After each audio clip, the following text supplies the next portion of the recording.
Senhor, nós lhe rendemos graças nessa hora, por estarmos aqui reunidos, em nome de Jesus.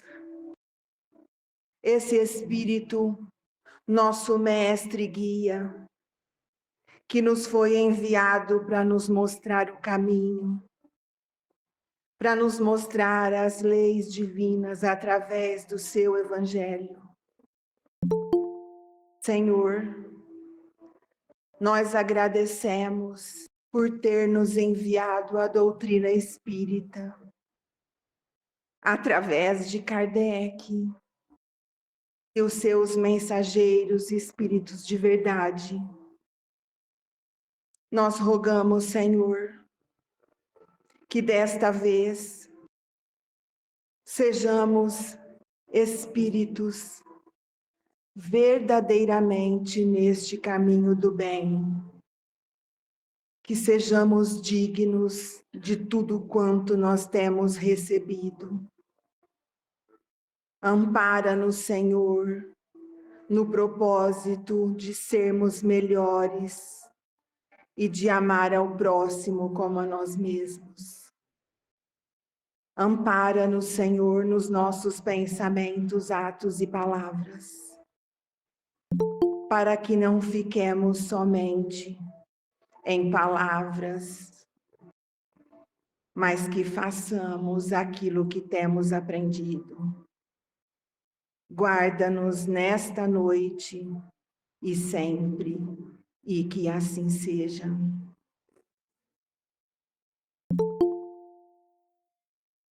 Então, boa noite. Hoje a Lu não virá. A Lilian também teve um compromisso, não pôde vir. Então, nós vamos dar continuidade às reflexões aí do capítulo 15 do Evangelho segundo o Espiritismo, intitulado Fora da Caridade não há salvação. Os artigos desse capítulo são estes, e nós começamos por de que precisa o Espírito para se salvar e a parábola do bom samaritano. No começo desse capítulo, Mateus traz um texto que foi dito por Jesus, que conta a história de um rei. E esse rei, ele perguntava, né? Ele disse: passem para o lado de cá aqueles que cumpriram a sua tarefa, ou que viveram em meu nome, ou que trabalharam em meu nome. Quando alguns perguntaram: o que é que nós fizemos quando fizemos tudo isso em teu nome? Ao que ele respondeu: quando eu tive fome, me destes de comer. Quando eu tive sede, me destes de beber. Me vestiste quando eu tinha frio e me agasalhaste em algum lugar quando eu estive descoberto. E depois disso, depois de Jesus ter contado essa história do rei, um doutor da lei se levantou e, para colocar Jesus à prova, fez uma pergunta. Sempre os doutores da lei gostavam de colocar Jesus à prova, para ver se ele tinha credibilidade ou não, ou se ele perderia a credibilidade para falar alguma coisa fora da lei deles, né? E Jesus, como estava sempre no lugar certo, na hora certa, com as pessoas certas, para nos deixar a lição, para deixar a lição para aquele povo e para toda a humanidade, Jesus achou bom que eles tivessem perguntado, porque todo mestre acha bom quando alguém faz uma pergunta, porque é a chance de ensinar. Então, quanto mais Jesus, que é o maior mestre que nós já tivemos notícia na Terra, né? Então, o doutor da lei perguntou: mestre, o que devo fazer para possuir a vida eterna? Então, ó, vamos entender assim. Ou o que eu preciso para ser salvo? O que nós já temos refletido? O que eu preciso para me salvar? Me salvar de quem? Me salvar de mim. Do que em mim? Das coisas que são provisórias em mim. Aquilo que vai passar, eu preciso me salvar disso. Então, o mal que existe em mim é provisório. E eu tenho que me salvar de mim mesma. E cai em mim o quê? Só o que é eterno. As coisas do Espírito. Então, ó, isso que é a vida eterna. Porque nós sabemos que a vida do Espírito é eterna e que só morre o corpo. Mas isso tem um significado muito mais profundo. Quer dizer, aquilo que vai ficar em mim e que vai me salvar é aquilo que é perene, eu nunca vou perder depois de conquistado, né? E Jesus respondeu: amarás o teu Senhor teu Deus de todo o teu coração, de toda a tua alma, com todas as tuas forças e de todo o teu espírito, e ao teu próximo como a ti mesmo. Então, um doutor da lei perguntou: e quem é o meu próximo? Foi quando Jesus aproveitou-se dessa pergunta e trouxe a parábola do bom samaritano. Que o bom samaritano, quando ele encontrou na estrada de descida de Jerusalém para Jericó, tinha um homem que não se sabe qual é a procedência dele, mas ele estava ferido porque tinha sido assaltado e levaram-lhe tudo, até as vestes. E tinha passado por ali um levita e um sacerdote, que o ignoraram, deram a volta, né? E naquele tempo havia vários grupos religiosos. E os samaritanos eram detestados por todos. Eles consideravam os samaritanos inimigos, consideravam que os samaritanos não eram dignos de frequentar, inclusive, os mesmos lugares que outros religiosos frequentavam. E aí, inclusive, os samaritanos passavam e eles até cuspiam nos samaritanos para demonstrar o seu desprezo. Mas o samaritano acudiu aquele homem, colocou nele o que ele tinha ali na bagagem, que era óleo, vinho, ataduras, e acudiu ele ali presencialmente e materialmente. Mas não foi só isso. Depois disso, levou-o até uma estalagem para garantir que ele ficasse bem e recomendou ao dono ali da hospedaria que tomasse conta dele. E o samaritano ia para um outro lugar, mas que quando voltasse, ele disse: se houver mais alguma coisa, se houver mais alguma dívida, se ficou mais alguma pendência, que ele pagaria. Então, o samaritano assumiu o necessitado. Ele não foi simplesmente cuidou, fez curativos para ele. Ele teve, por esse homem, toda a consideração. O samaritano foi não fazer uma parte e depois, eu já fiz minha parte, lavo minhas mãos para o resto, mas eu posso me justificar que eu fiz alguma coisa. Ele atendeu aquele homem até saber que o homem ficaria bem. Então, assumiu aquele espírito. Então, essa foi a lição de Jesus para demonstrar quem é o próximo, quem é o nosso próximo. E aí, Jesus pergunta: qual desses três te parece ter sido o próximo daquele que caíra em poder dos ladrões? E o doutor respondeu: aquele que usou de misericórdia para com ele. Então vai, disse Jesus, e faze o mesmo. A misericórdia é um composto de virtudes. Ela é um feixe, são várias virtudes que compõem a misericórdia. Então, a compaixão pelo próximo, perceber qual é verdadeiramente a dor dele, o perdão, a indulgência. O que é a indulgência? Eu só posso ter indulgência com uma pessoa que erra. Só sou indulgente diante do erro do outro, porque a indulgência não julga e menos ainda condena.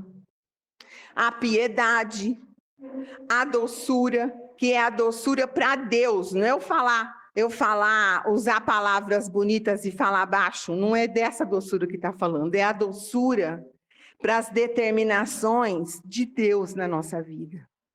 Então, Deus determinou aquilo, eu vou enfrentar com doçura e vou tratar o meu próximo também assim.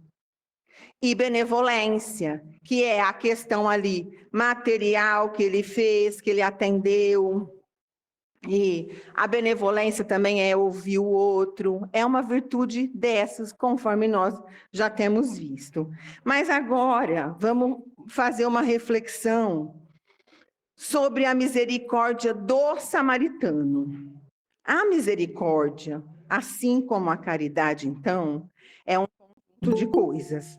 E o nosso capítulo é fora da caridade, não há salvação.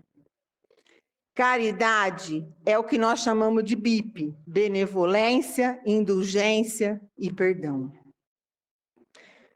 O samaritano teve benevolência? Sim, todo o cuidado que ele teve com aquele homem, de acudir materialmente, de garantir que ele ficasse em algum lugar seguro e que fosse tratado, benevolência. Agora, indulgência. Como que ele teve indulgência por aquela criatura? Se os samaritanos eram odiados por todos, com certeza por aquele homem que ele não conhecia também, porque ninguém gostava dos samaritanos. Então, o samaritano não julgou aquele homem. Esse homem não gosta dos samaritanos, então agora ele vai ficar aí na estrada. Ou eu vou fazer qualquer coisa, mas eu não vou garantir que ele seja atendido até ele sarar de vez. Então, o samaritano foi indulgente. Essa pessoa me considera um inimigo. Só que ele está desacordado ali, está semi-morto. Mas eu sei que ele me considera, mas eu não pensei nisso. O samaritano não pensou nisso. E ele teve perdão das ofensas? Sim, porque ele atendeu aquele próximo sem levar em consideração que aquele próximo deve desprezar os samaritanos. Por quê? Porque todo mundo despreza. Então, é por isso que é o melhor exemplo de caridade e de misericórdia. Porque ele teve esse conjunto de coisas que definem a caridade. Benevolência, indulgência e perdão. Então, vamos ver sobre isso o que a Joana de Ângeles fala aí nesse livro, Jesus e o Evangelho à luz da psicologia profunda. Não poderia haver melhor modelo para ensinar o amor que esplende na ação da caridade do que a figura do samaritano escolhida por Jesus, considerando-se o seu desvalor para os judeus, a indignidade que lhe atribuíam, sendo ele quem socorre o adversário sem fazer-lhe qualquer interrogação.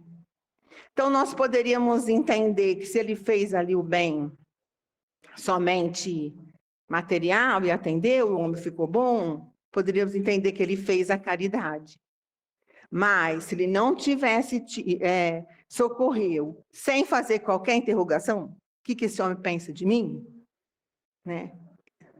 E continua, sem ao menos recordar-se de que o homem caído e espoliado é alguém que o maltrata, aquele homem espoliado maltrata o samaritano. Como que maltrata? Porque todo mundo maltrata.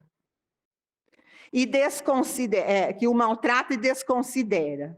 E que, por sua vez, o deixaria aos abutres e à morte, sem qualquer sentimento de culpa, caso a situação fosse oposta. Então, ele tinha certeza que se fosse ele caído ali na estrada, assim, os religiosos tinham algumas vestimentas que o caracterizavam. Se o samaritano tivesse ali com a roupa de samaritano, alguém o achasse, ia fazer o contrário, a situação ia ser oposta. Mas ele não pensou nisso. Ele só pensou no sofrimento do outro. É por isso que Jesus usou dessa parábola quando foi falar de quem é meu próximo.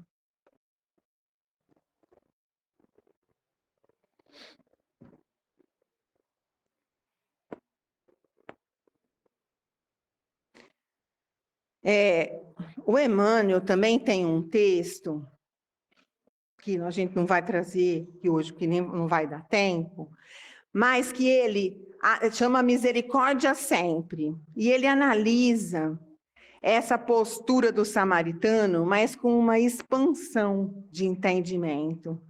Aí ele vai mostrar lá junto, quando Jesus mostra lá junto com os seus apóstolos, o papel de cada um naquela história.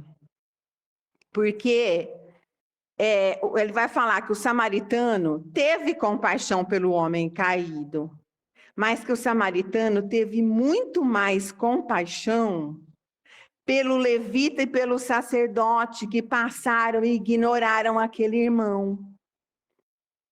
Então, nós podemos ter misericórdia por que está caído, mas é a parte mais fácil diante de um desprezo que nós podemos observar de alguém em relação a outra pessoa. Do desprezo que nós podemos observar de alguém em relação a nós. Então, se aquele me desprezou, fez o mal, nós já sabemos falar, nós temos que pagar o mal com o bem, nós já sabemos falar.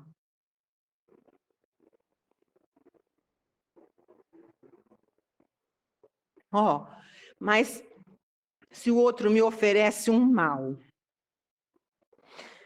o que eu tenho em mim? Eu fico com raiva, quero revidar, quero pagar na mesma moeda, ainda penso olho por olho, dente por dente.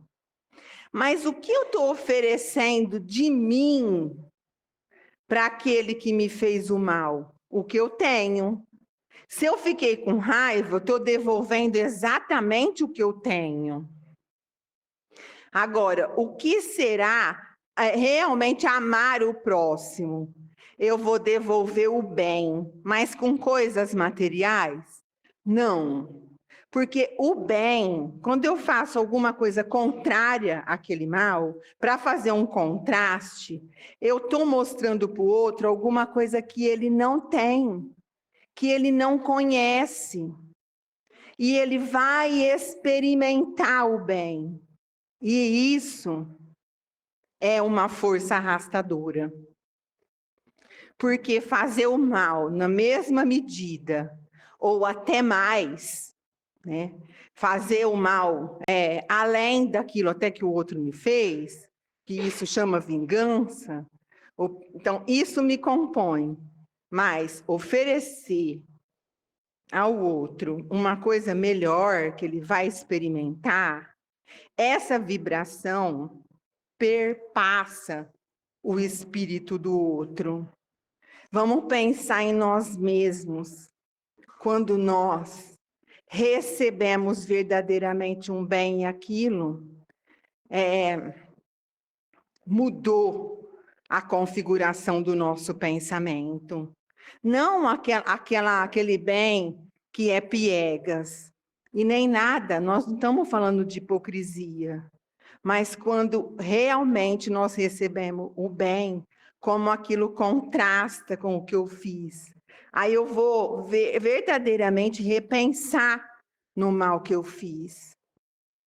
Ou quando o outro erra e eu tenho indulgência, eu não vou julgar.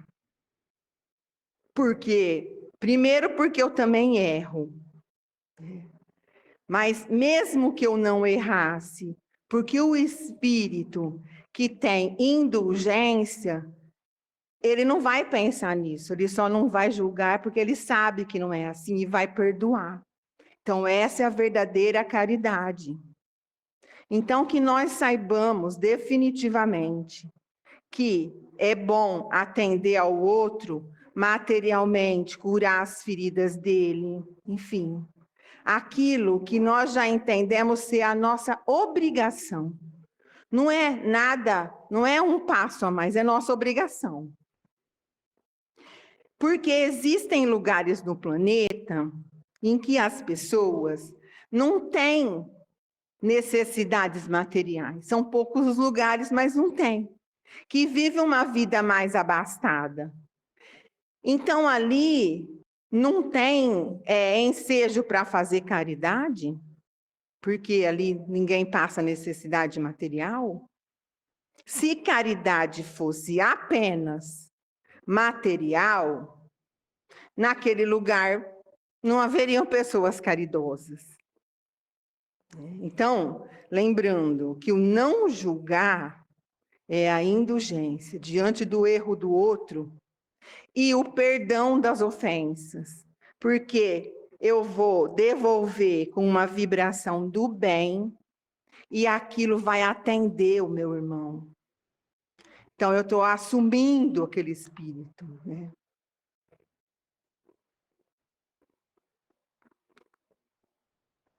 É esse o sentido da caridade com Jesus.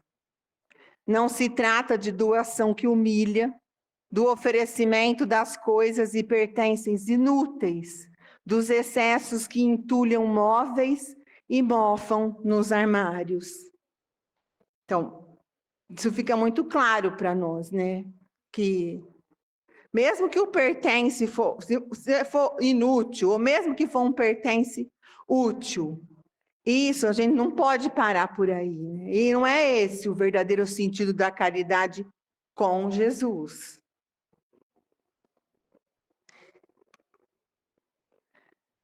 A parábola do bom samaritano é um poema da mais profunda psicologia do mestre para com a humanidade, que após ouvi-la conscientemente, nunca mais poderá ser a mesma, tornando-se necessário a cada indivíduo atender à ordenança.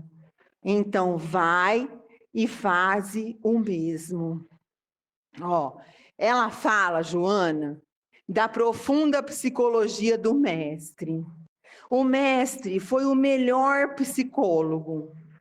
Por quê? Porque ele adentrava a realidade profunda do espírito. Então, quando eu vou atender alguém que está necessitado de um atendimento humano, né, ali num relacionamento, eu posso atender às queixas daquela criatura, porque com certeza nós vamos ter muitas queixas para falar para o outro e vamos ouvir as queixas do outro. Mas a psicologia do mestre é profunda. Ele vai perceber a realidade profunda daquela criatura. Qual que é a verdadeira dor? Que às vezes a pessoa não precisa nem falar. Porque muitas vezes a pessoa nem quer expor a dor mais profunda, porque às vezes ela não quer nem olhar para ela mesma de tanto que aquilo dói. E para falar para o outro, não sabe se aquilo vai ser de alguma forma apertada aquela ferida e vai doer mais. Então, atender verdadeiramente o outro é perceber a necessidade do espírito e não a queixa daquela pessoa. Eu posso me queixar e relatar tudo do que eu tenho dificuldade na vida, mas aquele que tem sensibilidade, que alcança verdadeiramente a misericórdia, esse vai conseguir perceber o que vai dentro, vai saber como tratar aquilo. E aquela vibração do bem vai encontrar aquela necessidade. Então, aí ele fala que trata, né, essa lição como a lição, não é uma, é a lição da caridade. Portanto que tantas coisas que nós podemos tirar dessa parábola aí. E aí tem um texto do Emmanuel. Espera, deixa eu beber água.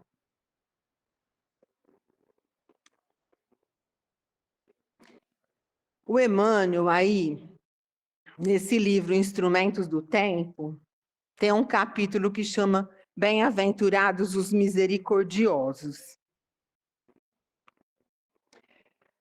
Ele diz assim: cultivar a misericórdia não é alçar exclamações de piedade inativa para o céu, lastimando os males do próximo com a boca e guardando os braços em repouso diante do sofrimento alheio, que nos convoca ao auxílio, à fraternidade e à cooperação. Não é eu diante do outro, ou que é um necessitado de qualquer coisa, ou é um que eu vou flagrar no erro, falar: Senhor, tem misericórdia dessa pessoa. Misericórdia, Senhor, isso é só com a boca. Então, essas exclamações aí voltadas para o céu, isso não é cultivar a misericórdia. Né? Porque meus braços estão em repouso. O que o samaritano fez? Tirou os braços do repouso e agiu. E diante dos outros dois, ele agiu também, porque ele teve compaixão daqueles dois que ainda estavam no egoísmo e no orgulho, que passaram aqueles religiosos. Imagina, então, uma imagem forte de um religioso. Um religioso sempre fala muita coisa, sempre recorre às escrituras para falar das coisas de Deus, mas falando e diante do próximo com os braços cruzados. Aprendamos a cultuar a misericórdia do silêncio perante os erros do vizinho.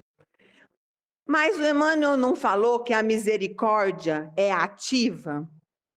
Eu não posso cruzar os braços, eu tenho que fazer alguma coisa? Misericórdia é uma virtude ativa. Todas as virtudes são ativas. Então, por que o silêncio é misericordioso? Porque esse silêncio é só com a boca. Mas aqui dentro, eu não estou em silêncio. Aqui dentro, eu tenho que fazer um movimento de perdão, um movimento de indulgência, de benevolência, de fraternidade. Então, é o silêncio diante do erro do vizinho. É o silêncio porque eu não vou julgar. É o silêncio porque eu não vou condenar. Isso é ser misericordioso. Então, ajudando aqueles que nos desajudam, os que nos desafiam, que nos desaprovam, enfim. Como eu vou ajudar aquele que já me ajuda? Não estou fazendo movimento, não estou fazendo um movimento que vai me tirar daquele lugar. Porque é automático eu ajudar o que me ajuda. Eu tenho simpatia por aquilo lá que o outro me ajudou. Então, tem aqueles de nós que não, né? Que são ingratos até nessa hora, mas estamos falando de linhas gerais. Eu tendo a ajudar o que me ajuda. Mas a misericórdia é ajudar o que me desajuda. Esse é o desafio, esse que vai me fazer exercitar e esse vai mostrar quem eu realmente sou. Amparando aos que nos descompreendem e estendendo mãos amigas aos perturbados, aos tristes e aos indiferentes. O samaritano estendeu a mão amiga àqueles religiosos que passaram e cortaram o caminho. Estendeu como? Teve misericórdia para com eles. Entendeu que a dor do orgulho e do egoísmo é muito maior do que um que apanhou dos ladrões ali, foi assaltado e ficou sem as vestes e machucado. Porque as coisas materiais a gente resolve muito mais facilmente, mas as coisas que são morais e que tocam, né, nos tocam, o orgulho e o egoísmo, esses são mais difíceis da gente curar, porque são as doenças da alma. Defrontado pelo rico, ser misericordioso para com ele, a fim de que o ouro não lhe enregele o coração. Nós podemos ter a tendência de pensar assim, a pessoa tem dinheiro, resolve qualquer problema, então ela não tem dor. Nós temos que nos lembrar que a prova da riqueza é muito difícil para o espírito, porque ele corre um risco maior de cair em tentação. Então, e ele tende a, se ele tiver um arrastamento para aquilo, deixar o coração gelado, porque nada lhe falta materialmente. Então, o que eu tenho que fazer por esse irmão? Ter compreensão. E por esse, ter muita caridade, que a prova dele é muito difícil. E como nós sabemos, nós variamos de prova, porque nós temos que experimentar experiências diferentes para o espírito alçar etapas evolutivas mais altas. E à frente do necessitado, ser igualmente misericordioso, a fim de que a carência de recursos materiais não lhe induza o espírito à revolta e à maldade. Então, esse que não tem recurso material, corre o risco de se revoltar. Porque a pobreza também é uma prova. E diante desse eu tenho que ter o quê? Também compreensão e misericórdia.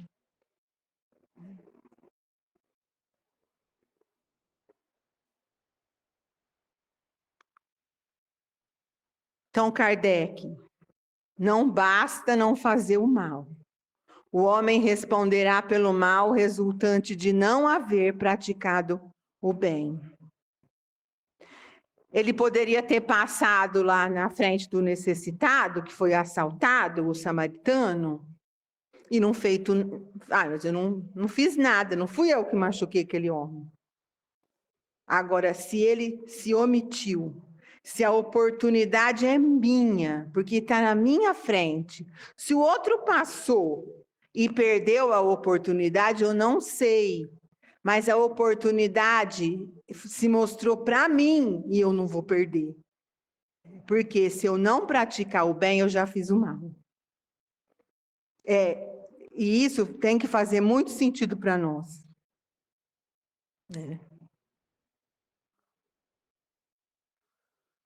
Eu não sei se até aí alguém quer comentar alguma coisa ou fazer uma reflexão, que às vezes tem reflexão que a gente não consegue alcançar, faz umas, mas mais cabeça pensando reflete em outras coisas, né?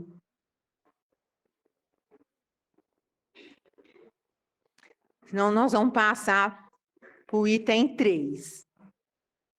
Já tendo aí feito uma compreensão da parábola.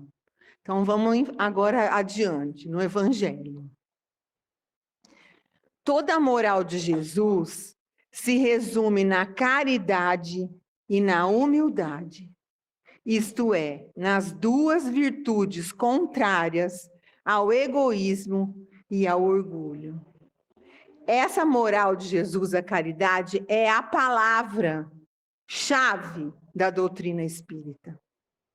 Fora da caridade não há salvação. Salvação de quê? Salvação de mim. Salvação dos meus erros. É a transformação dos meus erros. Como eu vou me salvar? Eu vou transformar os meus erros em virtudes.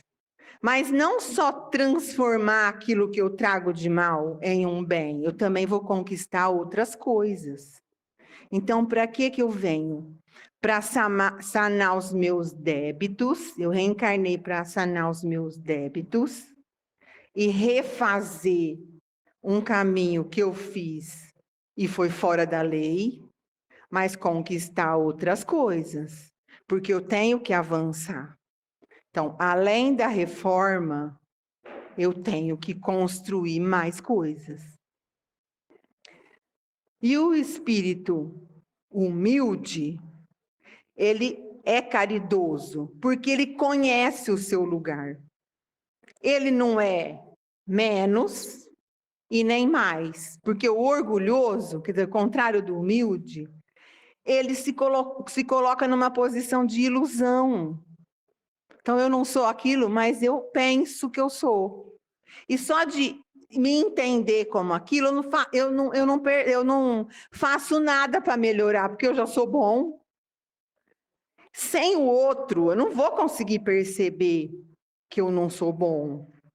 Porque o outro que vai me desafiar, e quando aparecer um mal, que a minha tendência é devolver na mesma moeda, é a minha chance de me conhecer.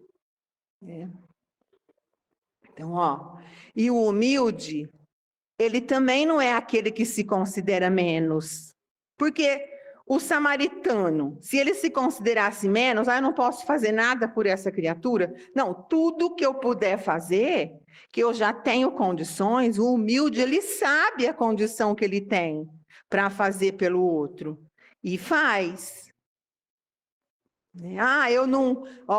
Mas eu não consigo. Quem sou eu para fazer alguma coisa pelo outro? Eu sou muito pequeno ainda, isso não é humildade. Isso é ociosidade. O humilde sabe o que ele possui, sabe até onde ele pode ir e vai pelo outro e especialmente com o outro. Em todos os seus ensinos, ele aponta essas duas virtudes como sendo as que conduzem à eterna felicidade. Então, vamos refletir aqui, essa figura ilustra um orgulhoso. Porque o orgulhoso, ele acha que ele é o melhor, né? Ou ele tem certeza que ele é o melhor. Se ele é o melhor, ele se torna egoísta. Porque se eu sou melhor, tudo tem que ser só para mim. Então, eu sou orgulhoso, né? Eu sou o melhor. Desprezo os outros. Os outros é que têm que se curvar diante de mim. Se não, de uma maneira explícita, de uma maneira velada. Porque eu sou orgulhoso de uma maneira velada. Eu não vou falar para o outro, olha, eu sou melhor do que você. Mas como que eu me sinto em relação a ele quando, por exemplo, quando eu julgo? Se eu julguei, é porque eu já acho que eu sou melhor. Então, o orgulho leva ao egoísmo. Sou o melhor, os guarda-chuva têm que ser tudo para mim, porque sou eu que mereço. Então, de onde vem o egoísmo? Vem do orgulho. A Revista Espírita traz um texto assim: o egoísmo, por sua vez, tem sua fonte no orgulho. A exaltação da personalidade leva o homem a considerar-se acima dos outros. Julgando-se com direitos superiores, melindra-se com tudo o que, a seu ver, constitua ofensa a seus direitos. A importância que, por orgulho, atribui à sua pessoa, o torna naturalmente egoísta. Aquele espírito que ninguém pode falar nada que ele se melindre, ele se ofende. Por que que eu me ofendo? Se aquilo não me diz respeito e aquilo não me toca, por que que aquilo vai tirar minha paz ou eu vou ficar com raiva do outro? E se me diz respeito e eu quero ali trabalhar para não ter mais orgulho, eu vou realmente considerar aquilo, porque o outro está me vendo com outros olhos, e vou ver o que eu tenho que consertar em mim. Então, o outro é a minha oportunidade. O outro sempre é a minha oportunidade. Claro que nós não vamos descer de Jerusalém a Jericó e encontrar um homem caído e encontrar 2 religiosos que desprezaram aquele homem. A nossa oportunidade está no nosso cotidiano. E nós, querendo olhar, nós vamos reconhecer qual é a nossa oportunidade, qual é o nosso próximo. Então, quando que eu vou atender ao caído? Eu vou assumir aquele caído? E caído de que forma? Moralmente. Porque, de uma maneira geral, o que nós fazemos com os que caem moralmente? Excluímos. Não faz parte de um sentimento fraterno. É nosso de excluir aquele. E aquele que excluiu, que cai moralmente, também não teve misericórdia. Não teve caridade, porque não teve indulgência e nem perdão das ofensas. Então, essas duas são as nossas chagas. Porque o orgulho, ele tem vários tentáculos. É fácil eu falar que eu tenho orgulho, porque todo mundo sabe que todo mundo tem. Mas em que vertente que o meu orgulho fala mais alto? Se eu começar a me conhecer através do próximo, eu já vou saber qual ferida em mim eu vou ter que curar. Por que através do próximo? Porque ele vai me dar a oportunidade. Aquele que ficar elogiando, ele não vai me dar oportunidade.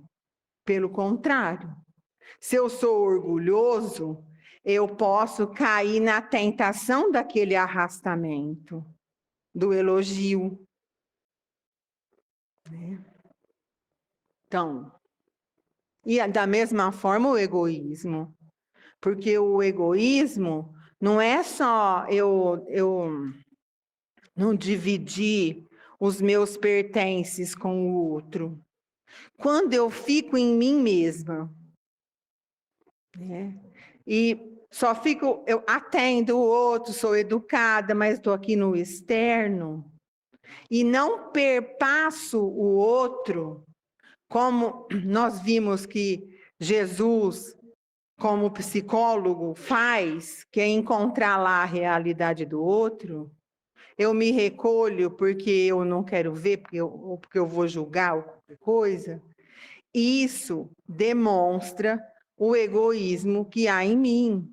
Então, nós temos egoísmo e nós temos, mas onde está isso no meu dia a dia? Porque é conseguindo dar nome ali no meu cotidiano que eu vou saber o que eu tenho que fazer para me curar. Qual exercício eu tenho que fazer para ser humilde e caridoso naquela situação com aquele próximo que está na minha vida? O samaritano teve toda a oportunidade naquela situação lá. A nossa também existe. Hoje mesmo, na hora que nós saímos daqui, eu vou ao encontro de uma oportunidade dessa.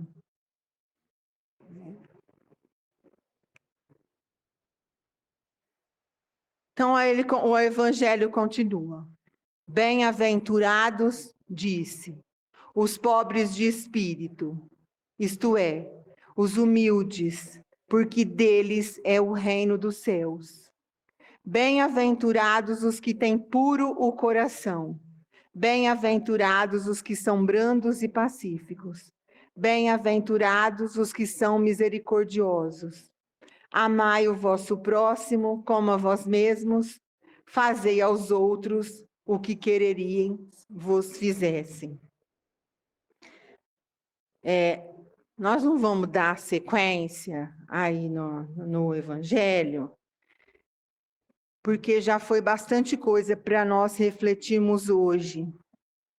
Então, nós sempre temos que sair de um estudo do Evangelho com algum destaque daquelas ideias que aí nós vamos levar para a nossa semana e vamos conseguir perceber dentro na minha vida, na minha vida do dia a dia, em que situação da minha vida aquilo que eu levei num estudo do Evangelho vai me servir, né? Então, hoje nós vamos pensar no que é a indulgência, lembrar sempre da parábola do samaritano, como que o samaritano, com que olhos o samaritano viu o seu próximo, nem olhou quem que era, sabia que com ele seria diferente se ele estivesse no lugar daquele caído, teve indulgência com ele, teve indulgência com os religiosos, e depois, no texto do Emmanuel vai falando que até do dono da estalagem, como que aquilo, qual foi a fraternidade que ele teve com aquele homem. E o samaritano entendeu que a oportunidade era dele, então ele teve muita gratidão. Não porque o homem tivesse caído, mas já que ele estava ali caído, olha a oportunidade que ele teve. E nós, no nosso dia a dia, porque essa oportunidade aparece toda hora. Então, o que eu vou fazer?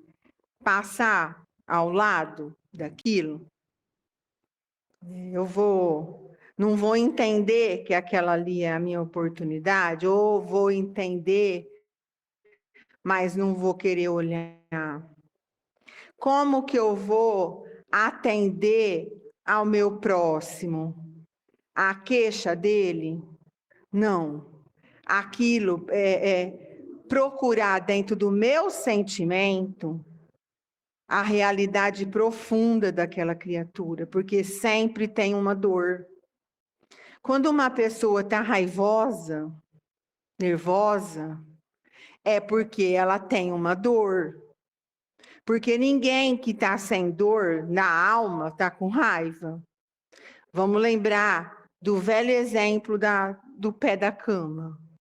Se eu levantar, chutar o pé da cama, o que eu vou sentir primeiro? Dor.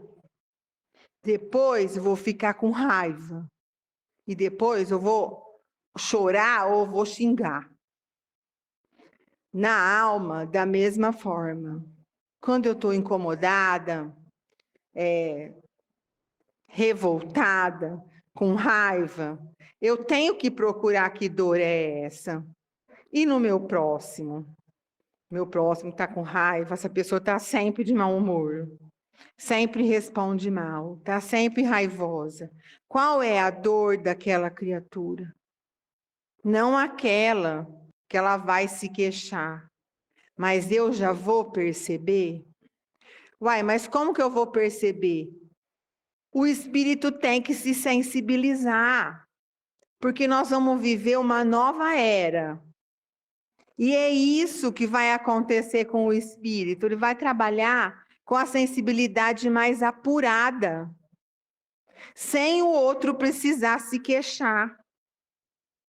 Porque agora, na era do espírito, o que conta é a intuição, é o que eu sinto, não só aquilo que eu falo. O que eu percebo do outro? Eu já consigo perceber alguma coisa do outro? Porque é só no relacionamento que eu vou me perceber. E é só no relacionamento que eu vou evoluir. Ninguém vai conseguir sozinho. Então, eu entendo que hoje nós podemos parar por aí, mas, de novo, tem mais reflexões sobre essa parábola do bom samaritano, que, com certeza, muita coisa vai nos escapar, né? Porque nós já vimos a grandeza dessa parábola. Então, fica para alguém que quiser ou que conseguiu fazer alguma outra reflexão sobre isso, ou sobre aquilo que a Joana trouxe, ou o Emmanuel.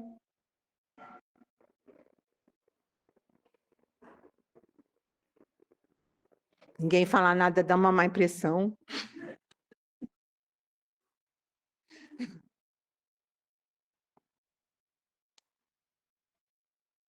Vai. Então, eu acredito que nós podemos encerrar, né? Que aí, se a gente começar.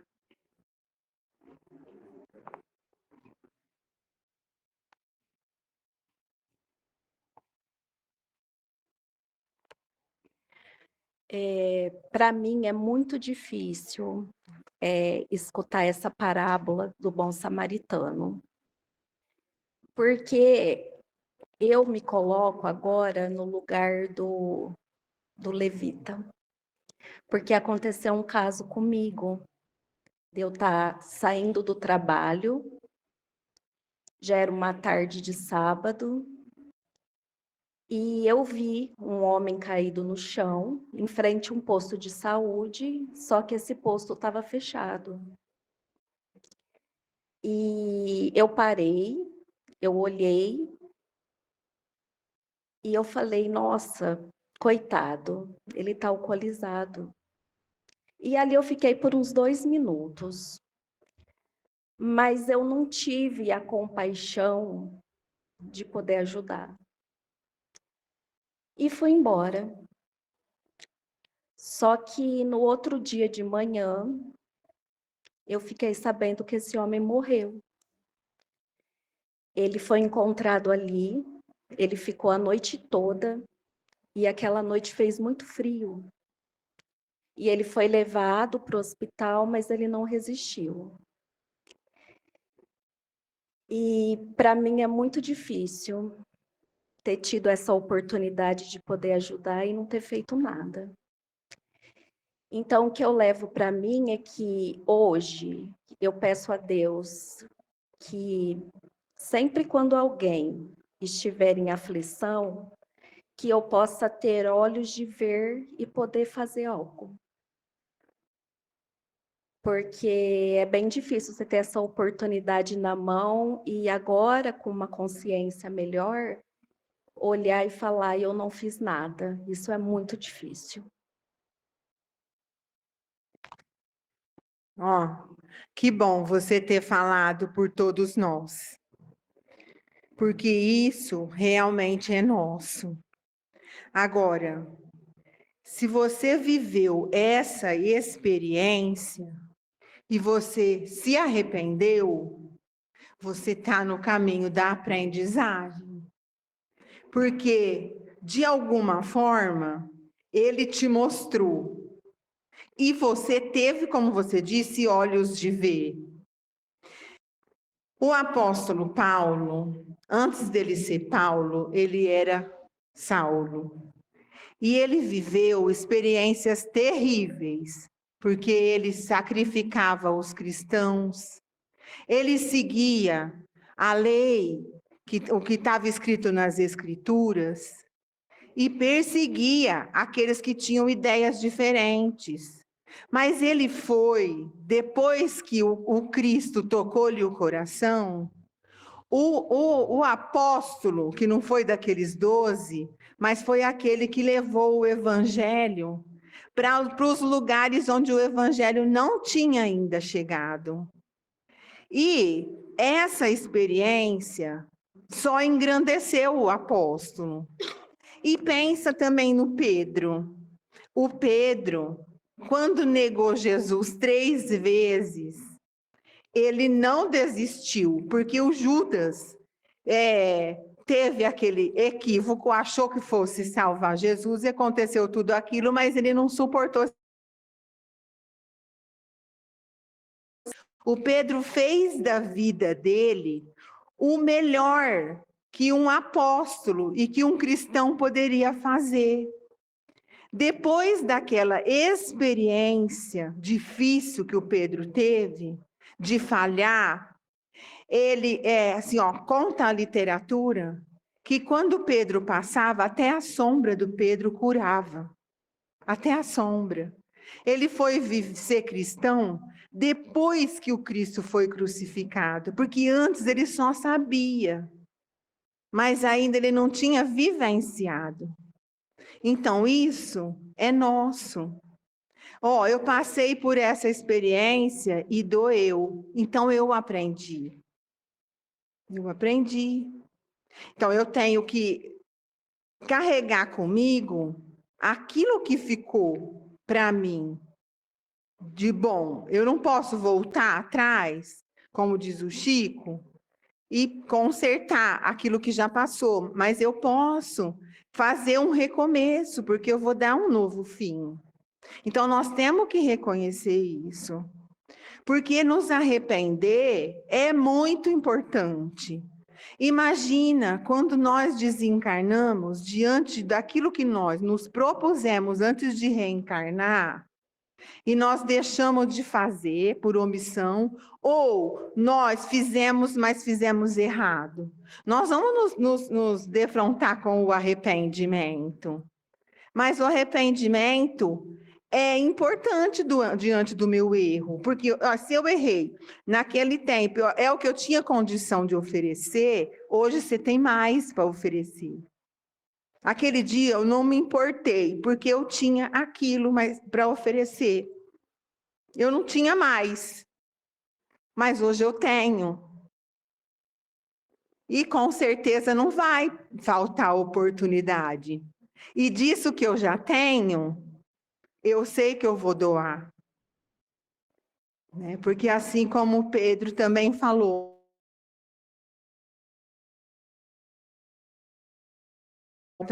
do templo, ouro e prata eu não tenho, mas do que eu tenho, eu te dou. Então, eu tenho essa experiência, já me doeu, só que já entendi que eu vou fazer diferente. E oportunidade não vai faltar. E talvez não seja o mesmo que vai estar lá caído. Pode ser um outro que esteja caído moralmente, mas eu já estou com os olhos abertos.